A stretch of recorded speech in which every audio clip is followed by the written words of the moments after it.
Straight Talk with award-winning journalist Lloyd Geit. Thank you so much for joining us on Straight Talk. How are you? You got put out of elementary school because you were pretty bad. Straight Talk, politics, equal employment opportunity commission, race. She's a dark-skinned girl. Straight Talk, money matters, international news. Let's talk about colonialism. Straight Talk, celebrity interviews, sports. Straight Talk with award-winning journalist Lloyd Geit.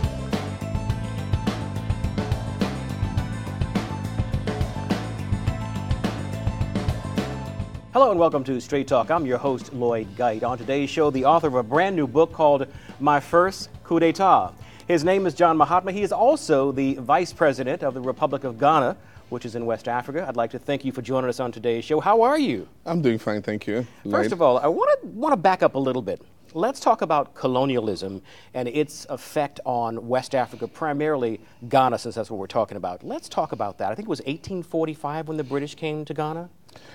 We count the period of colonial rule in Ghana from about 1844. There was a bond that was signed between the coastal chiefs and the British government. And so that is about when we begin to talk about colonialism. It started gradually from the south. A protectorate was formed, and eventually it was turned into a colony. And then a protectorate was formed in Ashanti. Eventually Ashanti was colonized. A protectorate was formed in what we call the Northern Territories, where I come from. And eventually that was added to the colony. But I'll say that colonialism started from the Berlin Conference, when the scramble for Africa started. And various European powers, went into Africa and just, carved up Africa amongst Any themselves. way they wanted to. Yes, that's right. And so we have French-speaking countries, we have English-speaking countries, we have Portuguese-speaking countries, we have Spanish-speaking countries. Yeah, and Ghana particularly is surrounded by French-speaking countries. And so to our east, west, north, we have French-speaking countries, except the Atlantic Ocean speaks no language. Let's fast forward a little bit to Dr. Kwame Nkrumah, who was the first president of an independent Ghana. Now, your father was also involved with him. Let's talk about democracy coming to Ghana after all of these years of colonialism and the importance of democracy. Dr. Kwame Nkrumah was a very special person. He studied in America, and he had his first degree at the Lincoln University, and he did a postgraduate in Pennsylvania, University of Pennsylvania. Now, he was in America at a time when the civil rights movement had begun, and he got involved, with issues to do with the civil rights. Apart from that, there was a new Pan-African movement that had started, of which Nkrumah became a very active member. And so when he finished his studies in America, he took this new found, sense of independence, back home. And there had been a struggle that had started, but it was mostly by conservative lawyers, who, even though were advocating for independence, were not in the position where they could push strongly for it. And so Nkrumah was made the General Secretary of the United Gold Coast Convention, the UGCC. And the UGCC, galvanized the people to fight, for independence. There's a very important, dimension that added to the struggle. Ex-servicemen had come back from fighting in Asia, and the British government had failed to pay them the pensions they thought they deserved. And so the ex-servicemen went on a demonstration to the castle, which was the seat of government, and a British officer ordered that fire be opened on them. 3 of them were killed, and that sparked general riots in Accra. That could be said to have been the spark that actually, eventually ended colonialism in Ghana. Well, Kwame Nkrumah became president. People were very optimistic, not only in Ghana, but throughout that whole western coast of Africa, because the same kinds of things were happening there. But then there was a coup d'etat, and that was your first coup d'etat. I think you were 7 years old. Yeah. Let's talk about that, because your father was involved with Kwame Nkrumah's government. Your first coup d'etat, what happened? The coup d'etat happened in February 1966, and we were in school for the Easter term. I describe it in the book. I mean, there were talk about coup d'etat, and you could see everybody was agitated, you know, on the... But you were 7 years old, right? I was 7 years old, you know, but I remember the dates, like, there are certain significant dates that you remember what you were doing and where you were. So even though I was 7 years old, I can remember, you know, teachers walking around and, you know, huddling together and, you know, speaking in muted tones and all that. You know. knew something was going on. I knew something was wrong, but I didn't know exactly what it was and what the effect was going to be on me. Eventually, we heard there'd been a coup d'etat. What was a coup d'etat? I mean, it said the government had been overthrown. I mean, overthrown. But I think its impact dawned on me when the school vacated. And often my dad would come and pick me, or he would send a driver to pick me up, or a relation to pick me up. Nobody came. Nobody? And, you were left there by yourself? The boarding school kept emptying. Children kept leaving, their parents coming for them, and I was left there all by myself.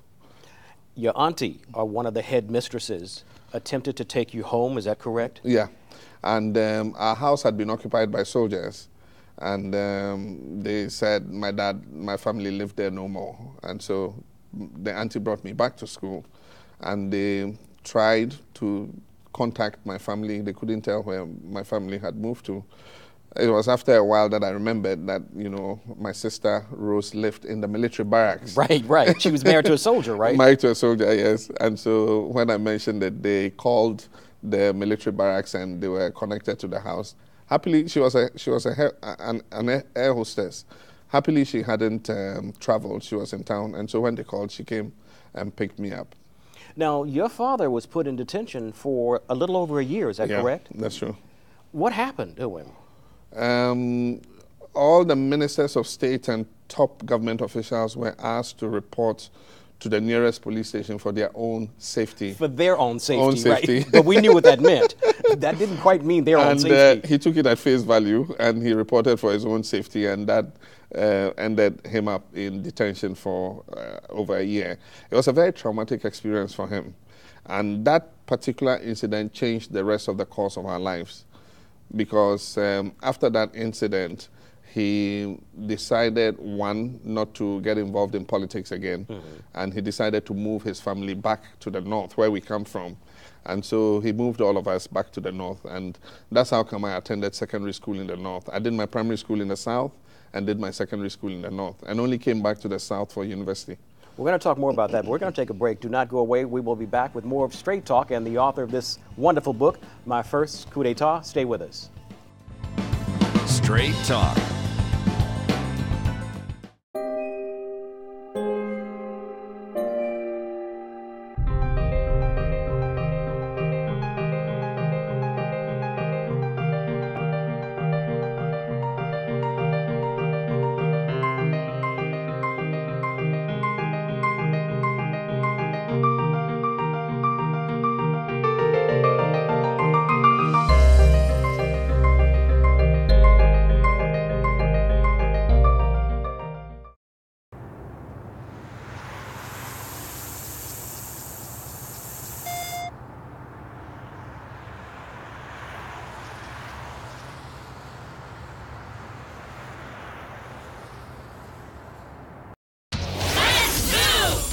Did you know that getting up and getting active for just 60 minutes a day is all it takes to help you get stronger, look better, and feel great? Or that fresh fruits and veggies aren't just healthier and crunchier, they can taste better too? Eating better and getting more active is easier than you think. Yeah! Keep watching for some fun and easy ways to discover the magic of healthy living in your life. America. Let's get healthy together!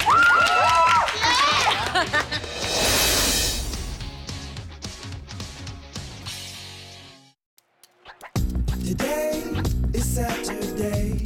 60 minutes of physical activity a day and eating well can help get your child healthy. Get ideas. Get involved. Get going at letsmove.gov. That's letsmove.gov.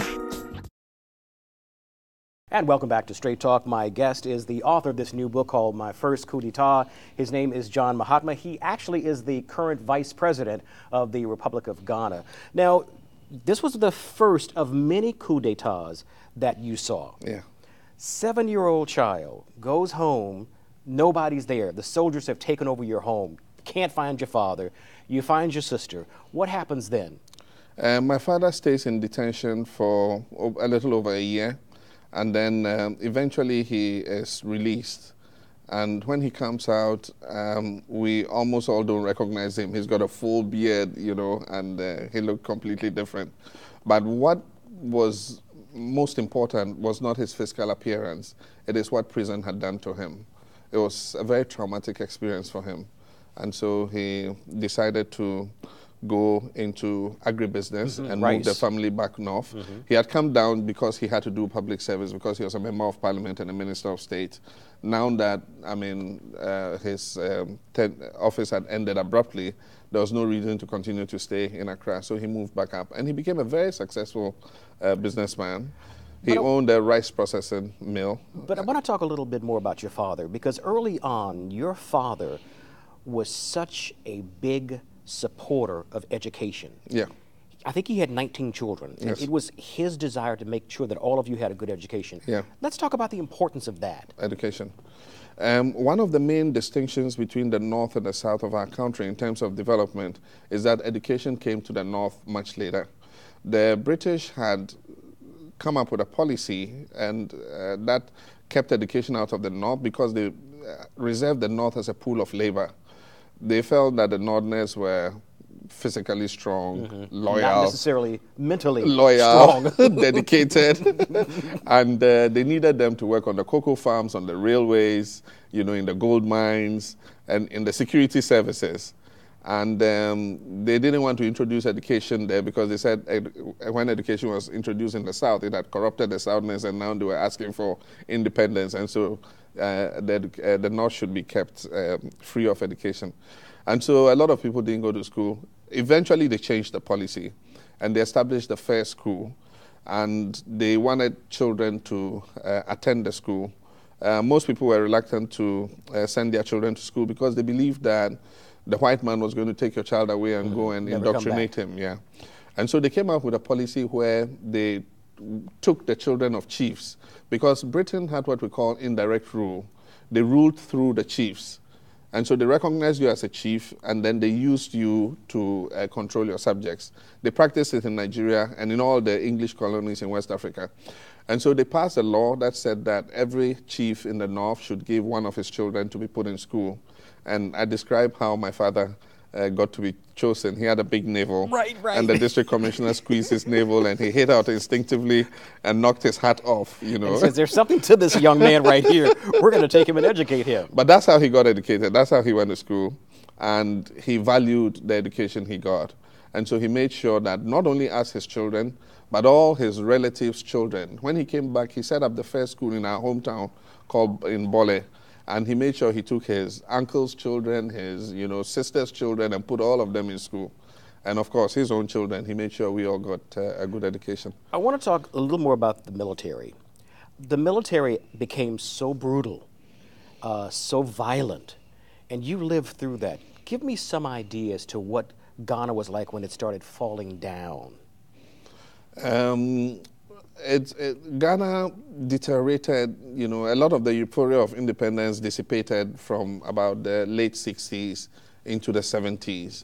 The military took over, they controlled every facet of our lives, and the economy started to deteriorate. Indeed, the economy was contracting rather than expanding. So while the population was expanding, the economy was shrinking.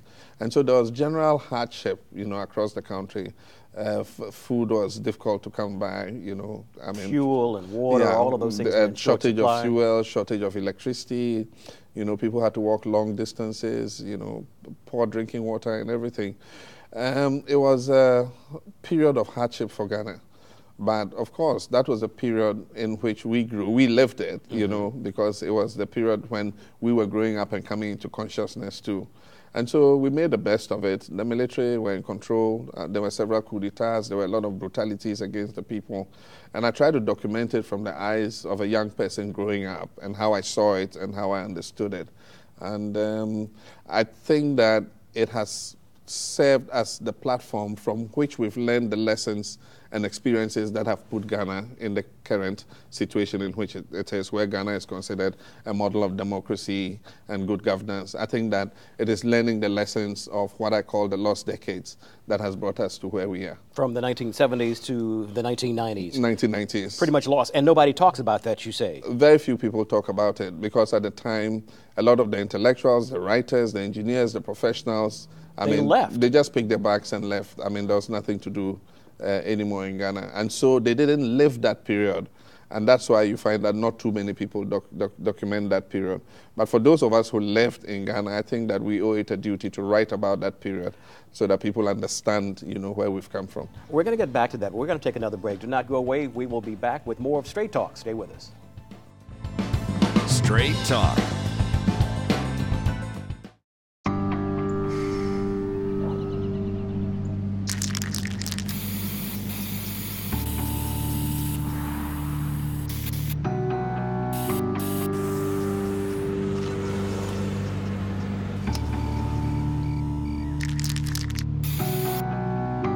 Turning a 20-foot wall into a canvas takes vision.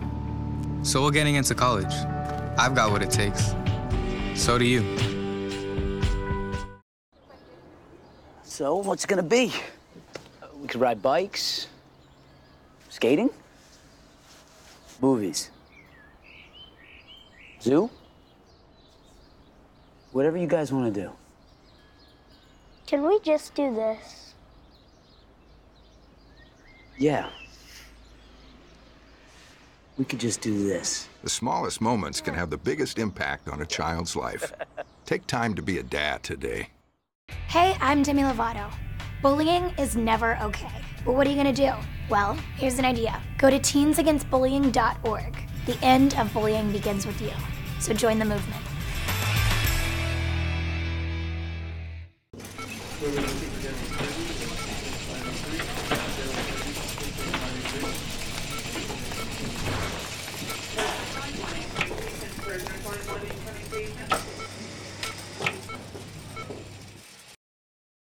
And welcome back to Straight Talk. We're talking with the Vice President of the Republic of Ghana, which is located in West Africa. He has a new book out that's just really incredible. I want to talk a little bit more about the brain drain.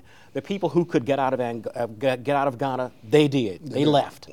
That caused serious problems. Yeah, it did. Apart from the hardship that we're going through in terms of the economy, a lot of the professionals, engineers, doctors, writers, teachers, they just had no opportunity, and so most of them just picked their bags and left.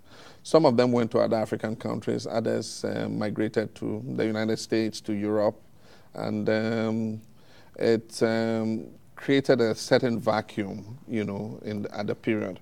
And it's also exacerbated, what was going on in respect of the economic difficulties. The soldiers were in absolute control, and we learned our lessons, and Ghana has become a different place now. It has become a different place because the people got fed up. Yeah. The people got fed up with the misery. They wanted a democratic government. Let's talk about modern-day Ghana. Yeah. What is it like? Actually, there's a chapter there called Of Silence and Solidarity. And in that story, I talk about an experience in my boarding school with a bully. Yes. Okay, you remember that one? He was something else. Yes. And at the same time, I talk about other, dictators, bullies, who had seized power in their various countries. And I try to look at my little experience in my primary school. Unity among other people. Extrapolate it with what was point. happening in other countries. Yeah, so the people of Africa have stood up. Civil society organizations, traditional rulers, religious leaders, people have spoken up, and Africa has transformed. There's a renaissance taking place in Africa. Between last year and this year, 24 African countries, have gone to elections or are going to elections. Almost all African countries are under constitutional governance. There's a strong sense of respect for rule of law. There might be some human rights abuses. I don't say it's a perfect situation yet, but I think that Africa is moving in the right direction. We have a strong and vibrant media, especially in Ghana. The media is very, very vibrant, and there are no subjects that are bad to them. So we've made quite a lot of progress. But I think that it is based on the experience of where we've come from that is creating a sustainable democracy in Africa. Do you fear yet another coup d'etat? No, absolutely not. There's a consensus on all sides of the political divide that we will not go back down that route again. You were also influenced by what was happening in America. Yeah. You were a big fan of James Brown and Michael Jackson. That's right. Tell me a little. I think it's fascinating how Ghana, the people in Ghana, were influenced by African American culture here. I think that the world became a global village long ago, in terms of music and culture. After independence, our first president promoted what he called African personality. And so we like to wear beautiful Joromi dresses with patterns here and all that. But at the same time, we also were imbibing some Western culture in terms of how the Jackson 5 dressed, And so I was born in the same year as Michael Jackson in 1958. And so they had these huge afros. We also had huge afros. We had bell-bottom trousers. Platform shoes. We had platform shoes and all that, And most of all, there was an infiltration of Western music into Africa, just as there was, an export of African music into the rest of the world. We had bands like Osibisa from Ghana, that were popular, at that time. We're going to take yet another break. This is a fascinating discussion. Do not go away. We will be back with Straight Talk after these messages. Straight Talk.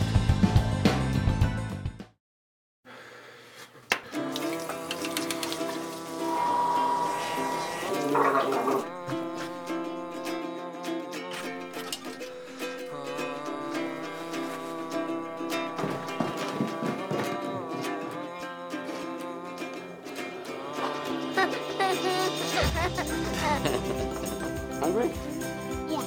The smallest moments can have the biggest impact on a child's life. Take time to be a dad today. All right, guys, we gotta be smarter about what we bite on, okay? I want everyone to go outside. We're gonna run Red Rover on 3. What about you, Tony? I'm gonna run around in circles, flatten my arms, and make engine noises like this. When it comes to playing, we kids are the pros. We're eating right, too. We fuel up. To play 60! If your school doesn't have a program, be a leader. Start one. Click today and join the movement. When it's time for lunch, a sandwich is a quick and easy choice. And with the right ingredients, it can be good and good for you. So I'm here today to see who can build the ultimate sandwich. All right, when the time is up, our judges will give you their scores. Ready, set, go! Okay, Jason starts out with a multi-grain roll. Ooh, Allison stuffing her pita with, yes, spinach, a great source of iron. Jason isn't skipping on the protein, adding plenty of smoked turkey, just like Allison's putting the finishing touches with crispy red bell peppers for a dose of vitamin A. Time! It looks like we have a tie. We'll need to call in our special guest referee. Now, these are what I call quick, delicious lunches. Whole grain breads, a whole variety of ingredients. There are so many different ways to build delicious, healthy sandwiches. These two get high marks in every category. I'd say you're both winners. America. Let's get healthy together.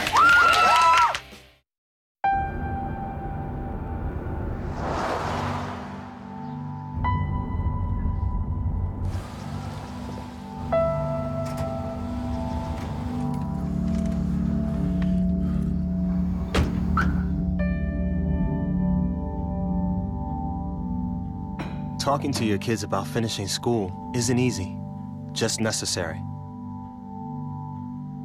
Go to boostup.org for materials that can help. In 1977, an 8-year-old boy picked up the game of golf from his father. The odds of that same boy winning the US Open twice, 1 in 1.2 billion. The odds of him having a child diagnosed with autism, 1 in 110. Ernie Els encourages you to learn the signs of autism. And welcome back to Straight Talk. I want to talk a little bit about your getting to be the vice president of Ghana. You don't talk about that in the book. You went to the School of Communications, you're an expert in history, and you love to write. Yeah. But you became the vice president. Tell me a little bit about that. I don't write about that. This book ends about the middle of the 1980s. I became vice president in 2009.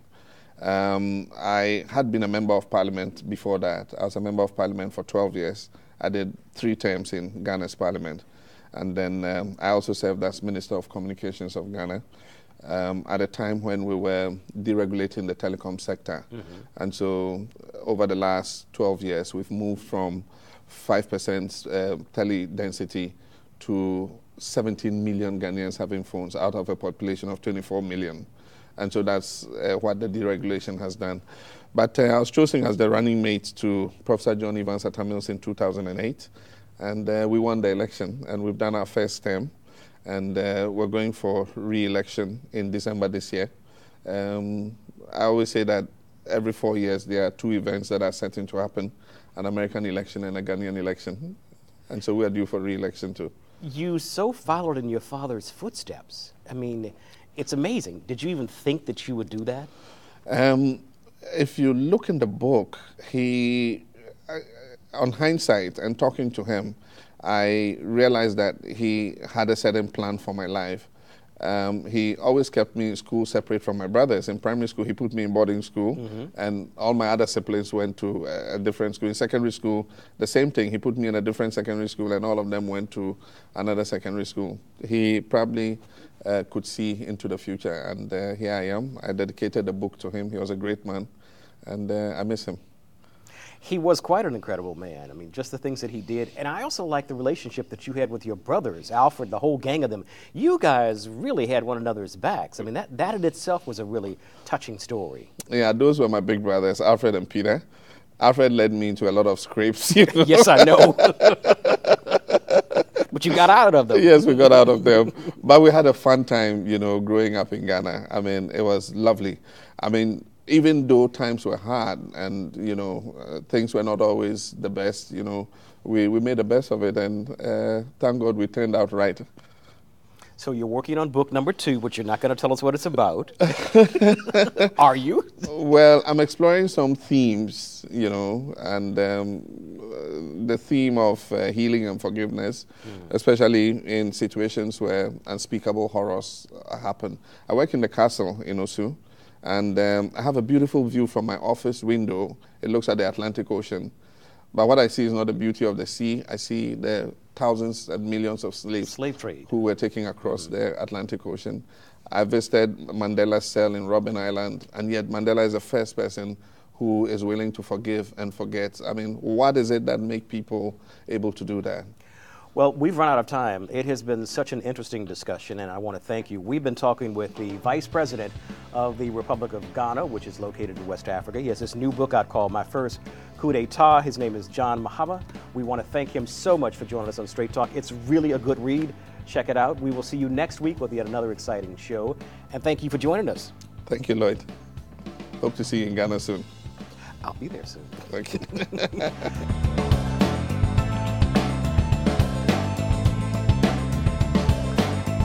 Straight Talk with award-winning journalist Lloyd Geit. Thank you so much for joining us on Straight Talk. How are you?